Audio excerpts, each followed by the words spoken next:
Hello friends and dear students, मैं engineer Sonu Kumar आप सभी लोगों का आज की इस वीडियो में स्वागत करता हूं। आज के इस वीडियो में हम लोग डिस्कस करने वाले हैं कूलाम का नियम। पिछले वीडियो में हमने डिस्कस किया था कि दो सजातीय आवेशों के बीच में प्रतिकर्षण बल कार्य करता है, जबकि दो विजातीय आवेशों के मध्य आकर्षण बल कार्य करता है। हम लोग यहाँ पे धन आवेश को लैला मानकर चलेंगे और ऋण आवेश को मजनू मानकर चलेंगे। ठीक है, तो देखिए जैसा कि आपको बताया गया है कि दो सजातीय आवेशों के मध्य प्रतिकर्षण बल कार्य करता है। मान लीजिए दो धन आवेश हैं, यहाँ पे एक लैला है और एक की दूसरी लैला यहाँ पे है।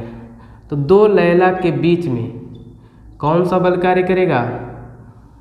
तो आप समझ सकते हैं, जब एक मजनू हो और दो लैला हो तो उनके बीच में क्या होगा? प्रतिकर्षण ही होगा। ठीक है, तो यहाँ पर एक लैला है और यहाँ पर एक दूसरी लैला है। ठीक है, जब ये दोनों एक दूसरे के क्लोज आएंगे तो इनके बीच में कौन सा बल कार्य करेगा? प्रतिकर्षण बल कार्य करेगा। ठीक है, देखिए इनके बीच में प्रतिकर्षण बल कार्य करेगा। ओके,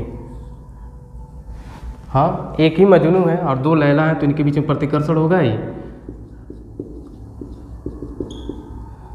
दूसरा देखिए, अगर दो मजनू हैं, ठीक है, तो उनके बीच में भी कौन सा बल कार्य करेगा? प्रतिकर्षण बल ही कार्य करेगा। ठीक है, एक लैला के चक्कर में दो मजनुओं के बीच में क्या हो जाता है? अक्सर लड़ाई हो जाती है। तो जब एक लैला हो और दो मजनू हो तो इनके बीच में क्या होगा? प्रतिकर्षण होगा। ठीक है, देखिए इनका मुंह टेढ़ा हो गया है। टेढ़ा इसलिए है एक दूसरे से नफरत कर रहे हैं और ये दो लैला के बीच में भी प्रतिकर्षण बल लग रहा है, उनका मुंह भी टेढ़ा है, नीचे लटका हुआ। इनके मध्य भी कौन सा बल कार्य करेगा? प्रतिकर्षण। ठीक है, लेकिन जब एक लैला है और एक मजनू है, एक लैला है और एक मजनू है,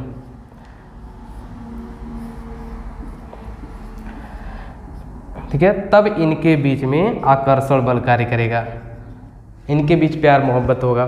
ठीक है, लेकिन लैला लैला के बीच और मजनू मजनू के बीच में प्यार नहीं मोहब्बत नहीं होगा, उनके बीच नफरत होगा कि एक दूसरे को प्रतिकर्षित करेंगे। यहाँ पे ये सोचेगा ये मुझसे दूर चला जाए, ये सोचेगा मुझसे ये मुझसे दूर चला जाए। लेकिन जब लैला मजनू पास पास में आएंगे तो इनके बीच में क्या होगा? आकर्षण होगा। ठीक है, ये हो गई लैला मजनू के बीच आकर्षण और प्रतिकर्षण की बात। अब देखिए इनके बीच जो आकर्षण या प्रतिकर्षण बल कार्य कर रहा है उसका मान कितना होगा, उसका वैल्यू कितना होगा, इसके लिए कूलाम नामक वैज्ञानिक ने एक नियम दिया था जिसे हम लोग कूलाम के नियम से जानते हैं। ठीक है, कूलाम ने बताया था कि दो आवेशों के मध्य जो बल कार्य करेगा वो कितना होगा और किन किन बातों पर निर्भर करेगा। ठीक है, तो ध्यान से देखिएगा। वैसे तो ध्यान से देखेंगे ही क्योंकि लैला मजनू की बात जो आ गई है। ठीक है, ओके, चलिए मान लीजिए अब हम लोग अध्ययन करेंगे कूलाम का नियम। ये तो हम जान गए हैं कि दो आवेशों के बीच में आकर्षण या प्रतिकर्षण का बल कार्य करता है। तो हम जान जाते हैं कि उनके बीच में जो आकर्षण या प्रतिकर्षण बल का कार्य करता है वो कितना होगा और किन किन बातों पर निर्भर करेगा उसकी बात करेंगे। ओके, तो इसके बारे में किसने बताया था? कूलाम ने बताया था। ओके, ध्यान से देखिए। देखिए कूलाम ने बताया था कि दो स्थिर बिंदु आवेशों के मध्य कार्य करने वाला आकर्षण अथवा प्रतिकर्षण का बल उन आवेशों के परिमाणों के गुणनफल के अनुक्रमानुपाती तथा उनके बीच की दूरी के वर्ग के व्युत्क्रमानुपाती होता है और इस बल की दिशा दोनों आवेशों को मिलाने वाली रेखा के अनुदिश होती है। ठीक है, मैं यहाँ पे स्टेटमेंट लिख दे रहा हूँ, 1 मिनट वीडियो पॉज करके।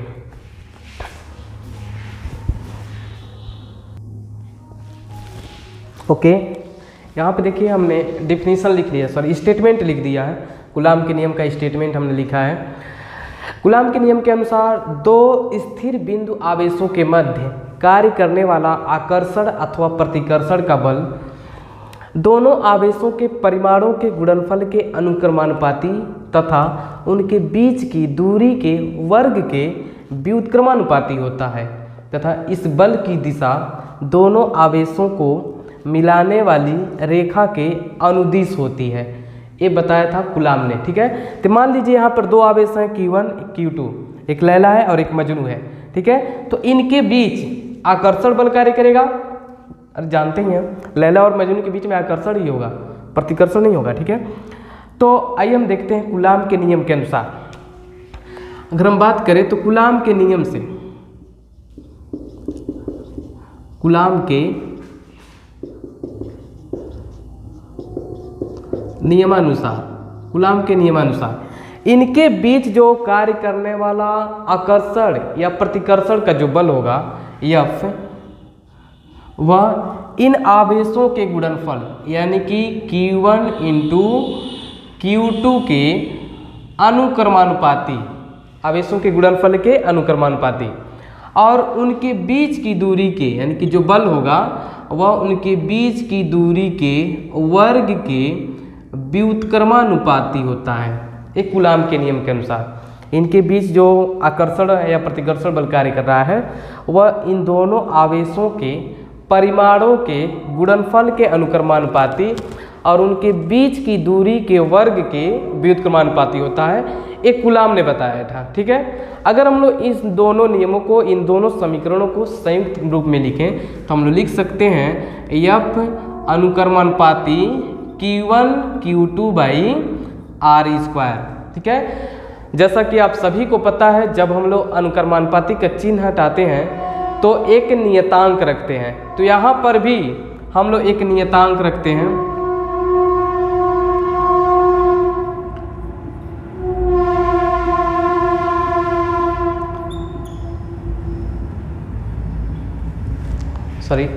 Sorry for disturbance. यहाँ पर हम लोगों ने एक नियतांक रख दिया है स्मॉल के, नियतांक अनुक्रमानुपाती का चिन्ह हटाकर हम लोगों ने एक नियतांक रख दिया है स्मॉल के, जहाँ स्मॉल के समानुपाती नियतांक है, समानुपाती नियतांक है, जिसे स्थिर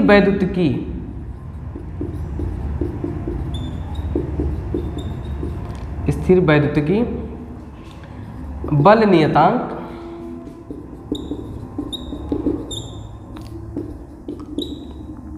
या कूलाम नियतांक कहते हैं।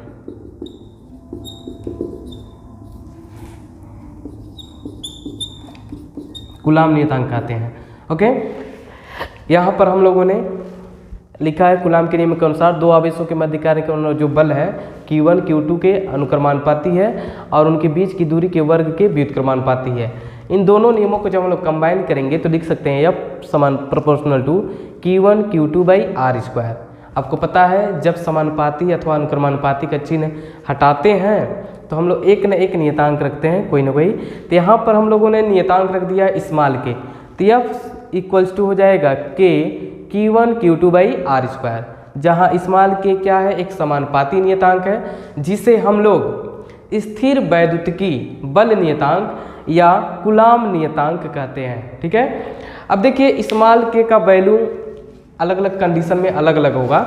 यहाँ पे मैं इधर इरेज कर दे रहा हूँ, मैं इधर मिटा दे रहा हूँ। आगे हम लोग बात करते हैं। स्टेटमेंट मैंने लिख दिया था, वीडियो पॉज करके आप क्या कर सकते हैं, स्टेटमेंट को लिख सकते हैं, कूलाम के नियम को। ओके, देखिए यदि दोनों आवेश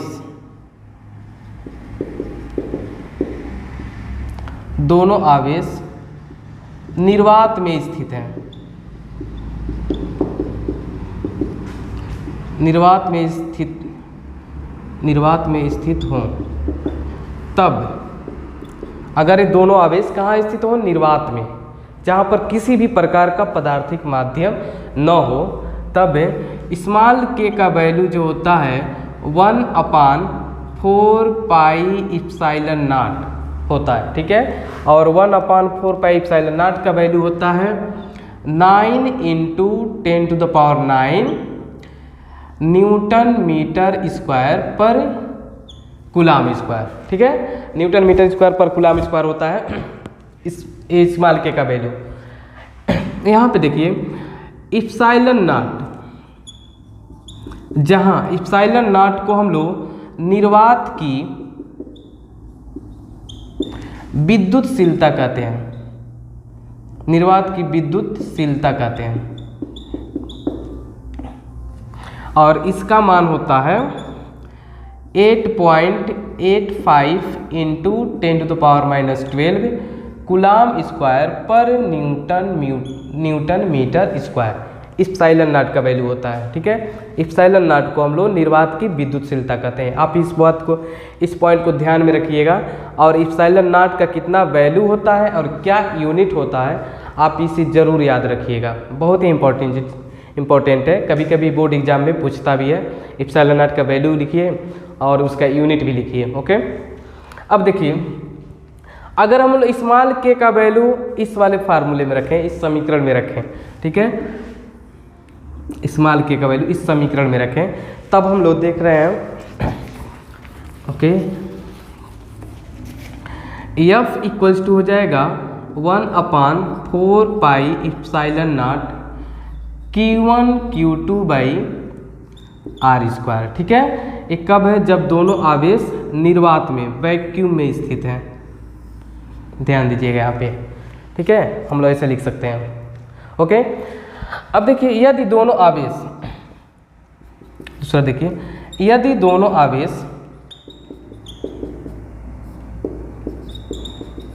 दोनों आवेश किसी पदार्थिक माध्यम में स्थित हों, किसी पदार्थिक माध्यम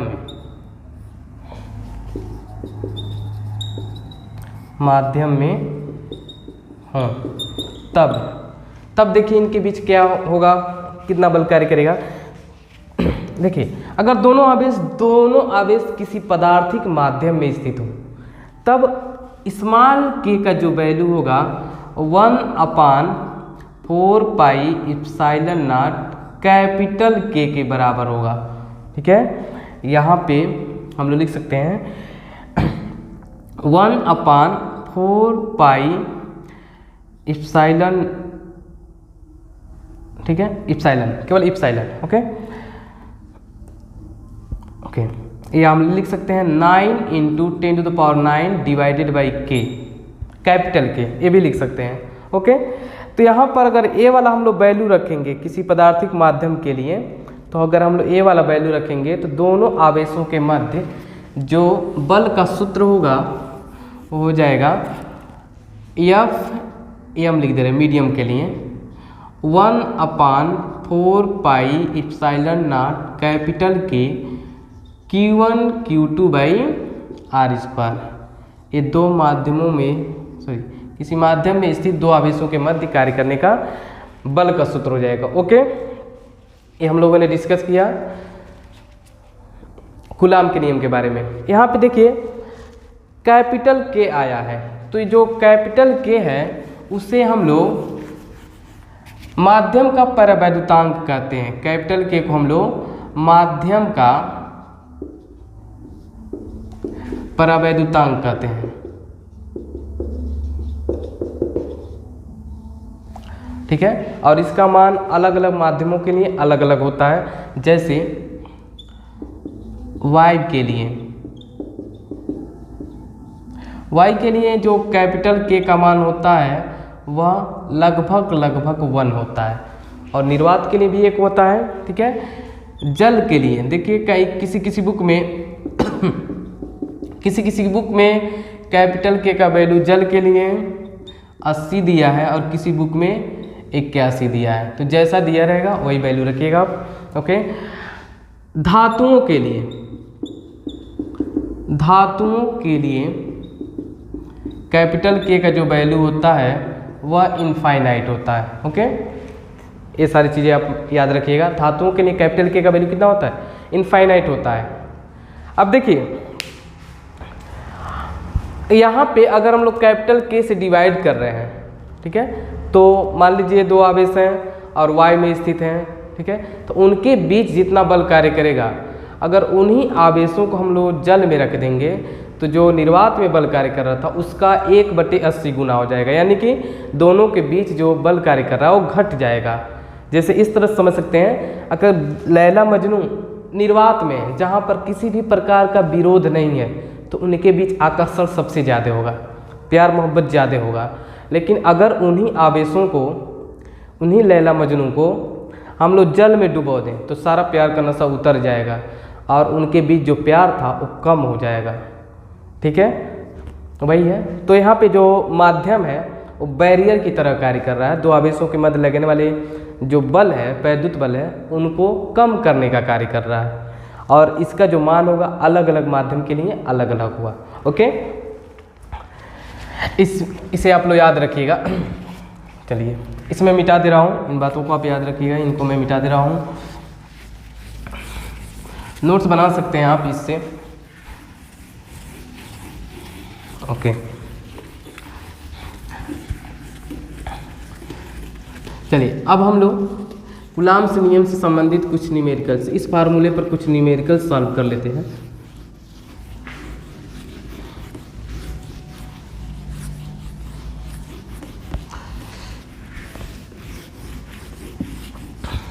कुछ न्यूमेरिकल सॉल्व कर, मैं न्यूमेरिकल लिख दे रहा हूँ।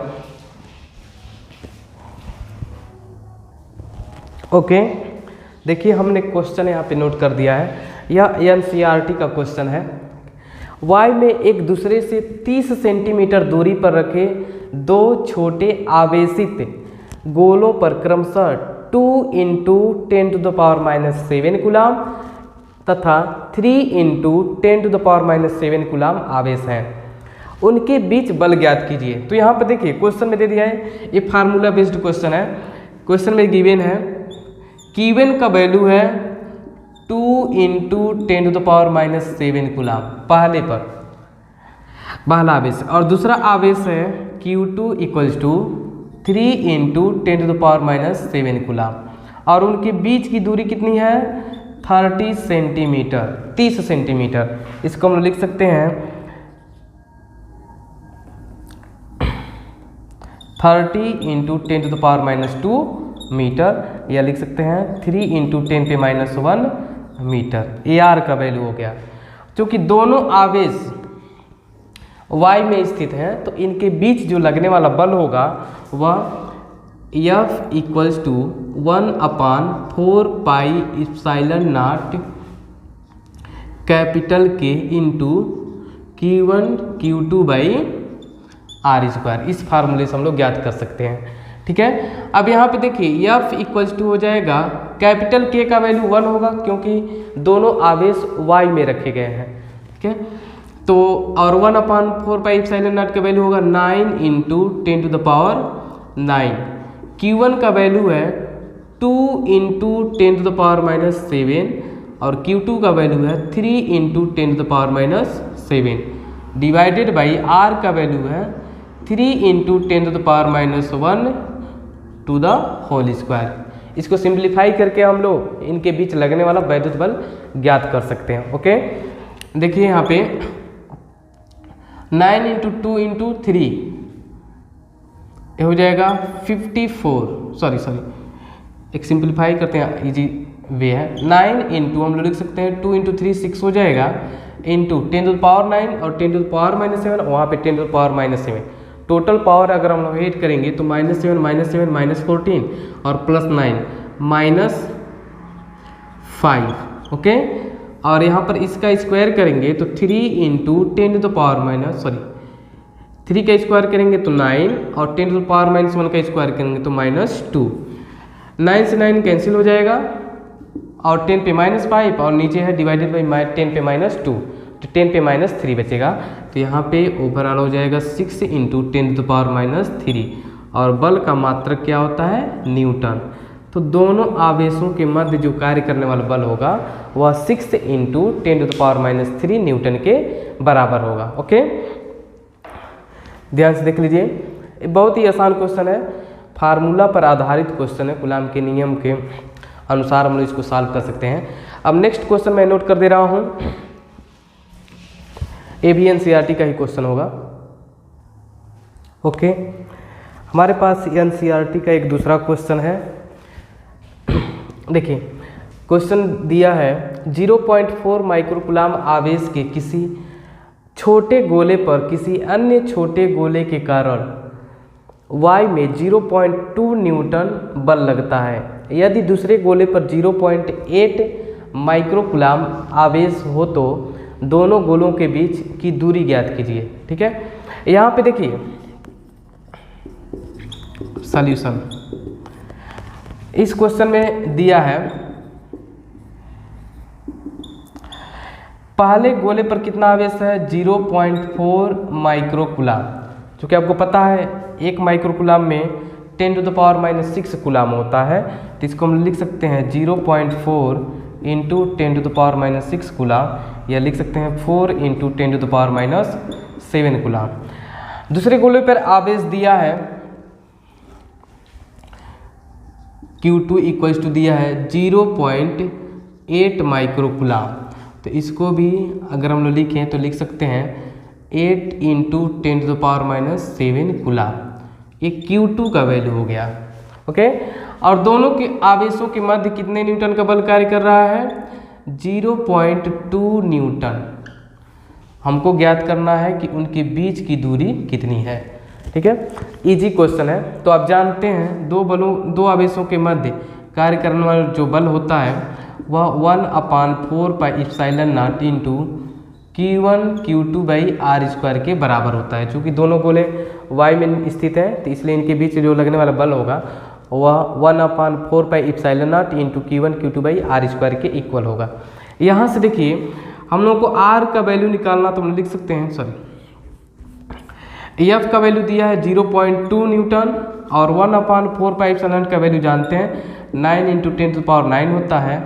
Q1 का वैल्यू है 4 × 10⁻7, और Q2 का वैल्यू है 8 × 10⁻7 डिवाइडेड बाई, यहाँ पे देखिए R का वैल्यू कितना हम लोग को पता करना है। ठीक है, तो हम लोग क्रॉस मल्टीप्लाई कर दे रहे हैं, r² इक्वल टू हो जाएगा 9 × 4 × 8 × 10⁻7 -14 और +9 10 पे पावर -5 बचेगा, डिवाइडेड बाई 0.2। ठीक है, यहाँ से लिख सकते हैं r² इक्वल टू 9 × 4 यहाँ से देखिए हम लोग 0.2 को 0.8 को हम लोग कैंसिल कर सकते हैं। इसको हम लोग लिख सकते हैं, एक लाइन और लिख दे रहे हैं, 8 × 10⁻5, और 0.2 को हम लोग लिख सकते हैं 2 × 10⁻1। ओके, यहाँ से देखिए ध्यान दीजिए 10 पे -1 और 10 पे -5 है, तो 10 पे -4 बचेगा। यहाँ 2 से 8 to 4 टाइम्स में डिवाइड हो जाएगा, तो r² इक्वल टू हो जाएगा 9 × 4 × 10⁻4।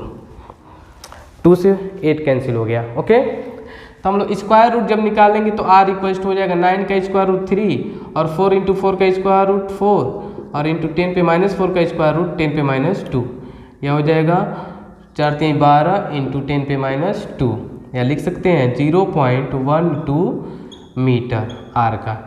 ये हो गया दोनों आवेशों के मध्य दूरी, दोनों आवेशों के बीच की दूरी। ठीक है, ये एनसीईआरटी का ही क्वेश्चन है जो कि कूलाम के नियम पर आधारित है। ओके, अब हम लोग डिस्कस करेंगे कूलाम के सदिश रूप का, कूलाम के नियम का सदिश रूप। तो मैं मिटा दे रहा हूँ। ओके, देखिए हम लोग डिस्कस करने वाले हैं कूलाम के नियम का सदिश रूप। मान लीजिए यहाँ पर एक आवेश है Q1 और एक आवेश यहाँ पर है Q2। इन दोनों आवेशों का अगर हम लोग स्थिति सदिश देखें तो मान लीजिए पहले आवेश का स्थिति सदिश R1 है और दूसरे आवेश का स्थिति सदिश R2 है। ओके, और इन दोनों के बीच की दूरी कितनी है? R। इन दोनों आवेशों के मध्य की दूरी है R। अगर हम लोग Q1 से Q2 की तरफ दिशा को दिखाएं, यहाँ पे 1 मिनट ऐसे, और ये हो गया Q1 का स्थिति सदिश और ये Q2 का स्थिति सदिश, ये R हो गया। ओके, ध्यान दीजिए, अगर हम लोग सदिश योग के नियम से देखें तो सदिश योग के नियम से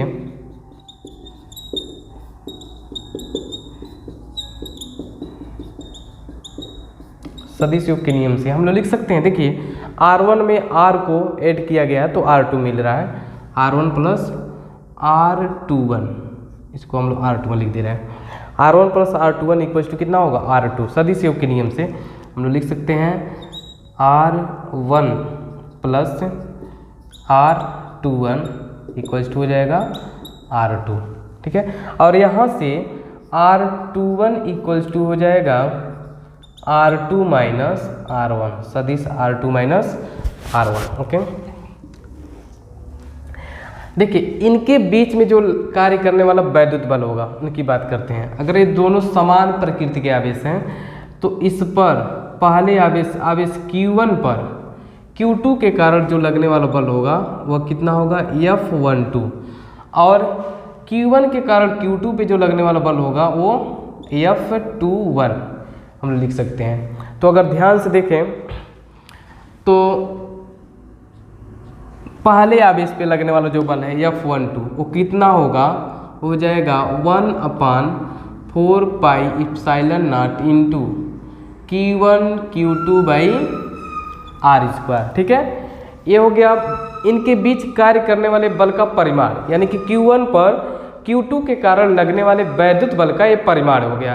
क्योंकि बल एक सदिश राशि है तो अगर इस वैद्युत बल को हम लोग सदिश रूप में लिखें तो F12 की जो दिशा है वह R21 की दिशा के विपरीत है। ठीक है, F12 की जो दिशा है वह R21 की दिशा के विपरीत है।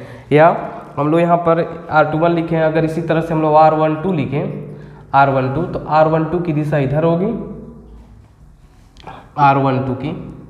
ठीक है, और ये हो जाएगा R1 माइनस R2। ओके, तो यहाँ पे F12 की दिशा जो होगी R12 की दिशा के अनुदिश होगी, R12 कैप की दिशा के अनुदिश होगी। इसकी दिशा में एकांक सदिश हम लोग लेंगे F12 को, इसकी दिशा में एकांक सदिश को हम लोग किसे प्रदर्शित करेंगे? R12 कैप से। और Q1 से Q2 की तरफ हम लोग एकांक सदिश को कैसे प्रदर्शित करेंगे? R21 कैप से। तो पहले आवेश पे लगने वाले जो बल का सदिश रूप हो गया। इसी प्रकार अगर हम लोग इस पर लगने वाले बल का परिमाण लिखें तो F21 का जो वैल्यू होगा वह 1/4 pi epsilon naught Q1 Q2 by R² के इक्वल होगा। ठीक है, और इस बल की दिशा किसके समान है? R21 की। R21 भी उसी दिशा में है और F21 भी उसी दिशा में है। तो R21 की दिशा में अगर हम एकांक सदिश लिखें तो कितना हो जाएगा? R21 कैप, और इसकी दिशा जो बल की दिशा होगी वह R21 कैप की दिशा के अनुदिश होगी। ओके, ये हो गया सदिश रूप, कूलाम के नियम का सदिश रूप। तो अगर हम देखें तो यहाँ पे जो R12 है वह R21 के विपरीत, दोनों का मान समान है लेकिन दिशाएं क्या है? विपरीत हैं। R21 इस दिशा में है, Q1 से Q2 की तरफ है, और R12 Q2 से Q1 की तरफ निर्देशित है। तो अगर हम लोग R12 की जगह पे माइनस R21 रखें तो F12 इक्वल्स टू हो जाएगा 1/4 pi epsilon naught into Q1 Q2 by R² minus R21। ठीक है, कैप लिख रहे हैं R12 cap minus R21 cap. Okay, दोनों का परिमाण समान है लेकिन दिशाएं क्या है? विपरीत हैं। तो हम लिख सकते हैं F12 इक्वल्स टू हो जाएगा minus 1/4 pi epsilon naught into Q1 Q2 by R² R21 cap, और 1/4 pi epsilon naught Q1 Q2 by R² R21 cap किसके सिमिलर है? F21 के। तो यहाँ से F12 इक्वल्स टू हो जाएगा माइनस F21।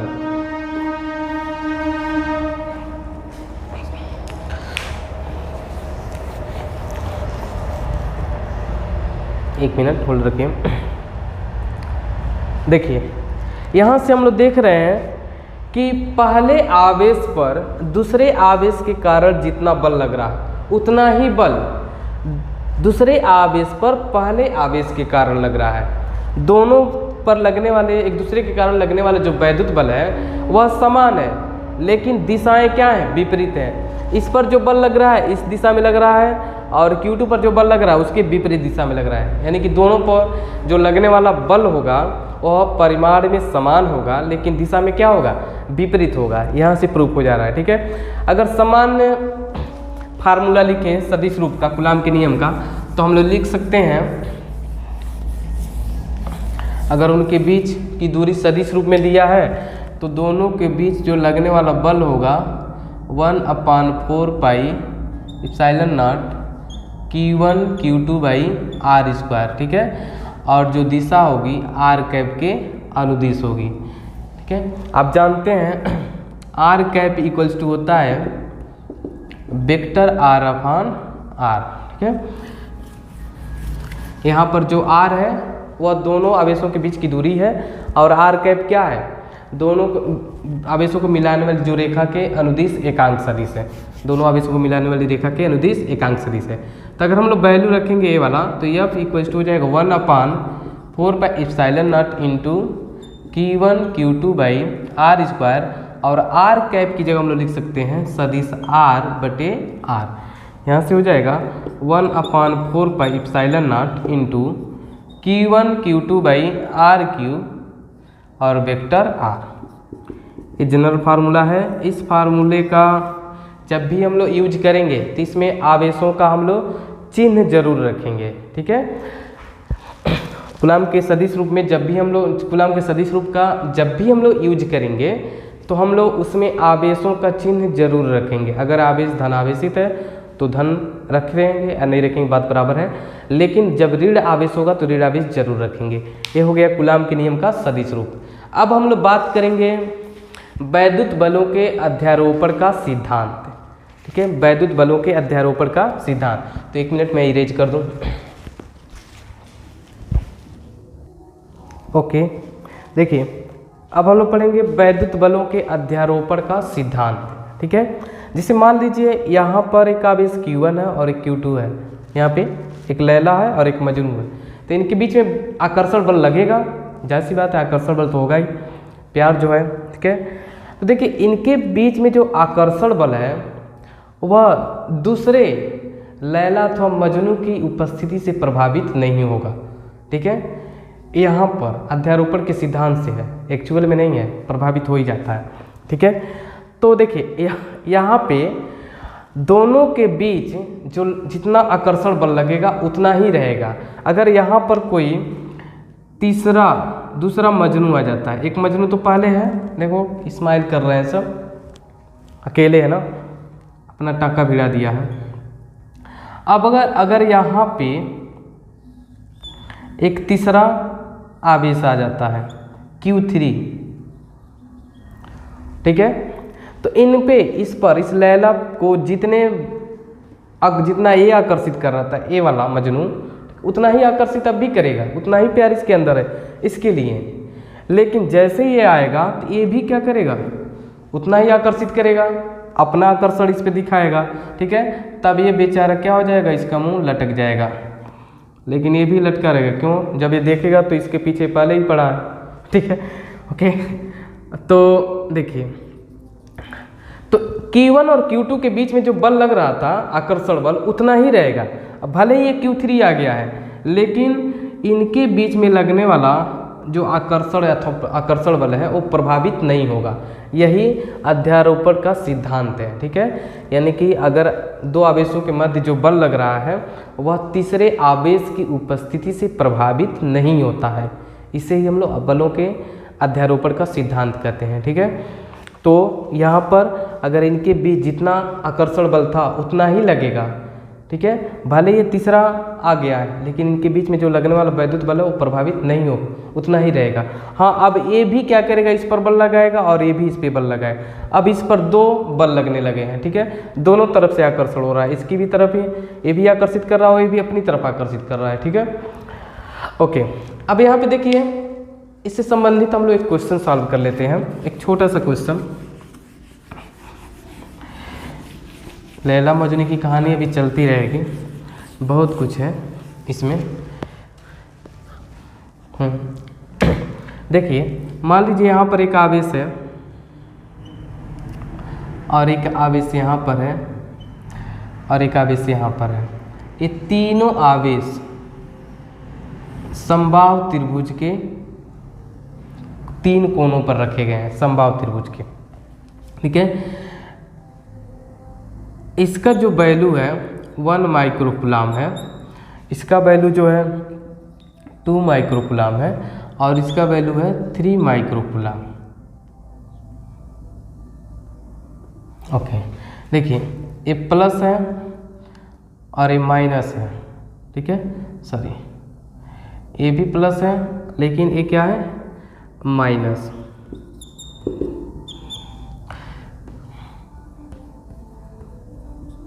-1 माइक्रोकूलम और यहाँ पर हो गया Q2 इक्वल्स टू -3 माइक्रोकूलम और एक Q3 इक्वल्स टू हो गया -2 माइक्रोकूलम, ठीक है। अगर आपसे पूछा जाए कि इस पर Q1 पर लगने वाले कुल बल ज्ञात कीजिए, तो देखिए यहाँ पर Q3 के कारण, चूँकि Q3 क्या है, निगेटिव है और क्या है, निगेटिव है, ठीक है, तो इनके बीच में क्या होगा, प्रतिकर्षण होगा, इनके बीच में और इसके बीच में भी क्या होगा, प्रतिकर्षण, यानी कि यहाँ क्या करेगा, इस दिशा में प्रतिकर्षित करेगा, Q3 Q1 को इस दिशा में प्रतिकर्षित करेगा और Q2 भी क्या करेगा, इसको प्रतिकर्षित करेगा इस दिशा में, ठीक है। ओके, थोड़ा मैं इधर लिख दे रहा हूँ, Q1 इक्वल्स टू था -1 माइक्रोकूलम।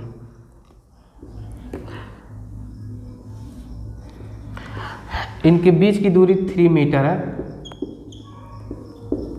समबाहु त्रिभुज है तो सभी भुजाओं की लंबाई समान होगी। अब यहाँ पर देखिए Q1 पर दो बल लग रहे हैं, एक Q3 के कारण और एक Q2 के कारण। क्योंकि Q1 Q2 और Q3 सभी ऋणात्मक हैं, समान प्रकार के आवेश हैं, समान सजातीय आवेश हैं, तो इनके बीच में वैद्युत प्रतिकर्षण बल लगेगा। Q3 क्या करेगा, Q1 को इस दिशा में प्रतिकर्षित करेगा, Q2 क्या करेगा, इसको इस दिशा में प्रतिकर्षित करेगा। मान लेते हैं Q2 के कारण Q1 पर जो बल लग रहा है वो F1 है और Q3 के कारण जो Q1 पे बल लग रहा है वो F2 है। अब इनके बीच जो कोण होगा वो कितना होगा, 60 डिग्री होगा, क्योंकि समबाहु त्रिभुज के तीनों कोणों का मान 60 अंश होता है, तो ये भी 60 अंश होगा, ये भी 60 अंश होगा, ये भी 60 अंश होगा और ये वाला भी क्या होगा, 60 अंश होगा, ठीक है। तो हम लोग पहले F1 ज्ञात कर लेते हैं। F1 कितना होगा, स्मॉल के Q1 Q2 बाई r², ठीक है। स्मॉल के का वैल्यू जानते हैं, 9 × 10⁹ होता है। Q1 का वैल्यू कितना है, 1 माइक्रोकूलम, तो 1 × 10⁻⁶ और Q2 का वैल्यू कितना है, 3 माइक्रोकूलम, तो 3 × 10⁻⁶ डिवाइडेड बाई दूरी कितनी है दोनों के बीच में, 3 मीटर। R1 लिख देते हैं 3 मीटर, 3 का स्क्वायर, ठीक है। यहाँ से देखिए 3 का स्क्वायर 9 होगा और 9 से 9 कैंसिल हो जाएगा, 3 × 1 कितना हो जाएगा, 3 और 10⁻⁻12 -6 और +9 10⁻³ हो जाएगा, इतना न्यूटन बल लगेगा। ओके, अगर इसी तरह से हम लोग F2 ज्ञात करें तो F2 इक्वल्स टू हो जाएगा स्मॉल के Q1 Q3 divided by R2²। Small के का वैल्यू 9 × 10⁹, Q1 का वैल्यू कितना, 1 माइक्रोकूलम और Q3 का वैल्यू कितना, 2 माइक्रोकूलम डिवाइडेड बाई 3 का स्क्वायर। 3 का स्क्वायर 9 होगा, 9 से 9 कैंसिल हो गया और ये जाएगा 2 × 10⁻³ न्यूटन, F2 हो गया, ठीक है। चूँकि बल एक सदिश राशि है तो इस पर जो परिणामी बल निकालेंगे तो हम लोग क्या करेंगे, सदिश योग के नियम लगाएंगे, ठीक है, सदिश योग का नियम लगाएंगे। तो परिणामी बल F बराबर हो जाएगा √F1² plus F2² plus 2F1 F2 cos theta. हम लोग वैल्यू रख देते हैं। F1 का वैल्यू कितना है 3 × 10⁻³ whole square plus 2 × 10⁻³ whole square plus 2 × 3 × 10⁻³ into 2 × 10⁻³ और इंटू हो जाएगा cos 60 डिग्री। cos 60 डिग्री का वैल्यू 1/2 होता है, तो यहाँ से हो जाएगा √9 × 10⁻6 प्लस 2 का स्क्वायर 4 × 10⁻6 प्लस का 60 डिग्री का वैल्यू 1/2 होगा, तो 1/2 से 2 क्या हो जाएगा कैंसिल, और यहाँ 6 × 10⁻6 सॉल्व करेंगे तो हो जाएगा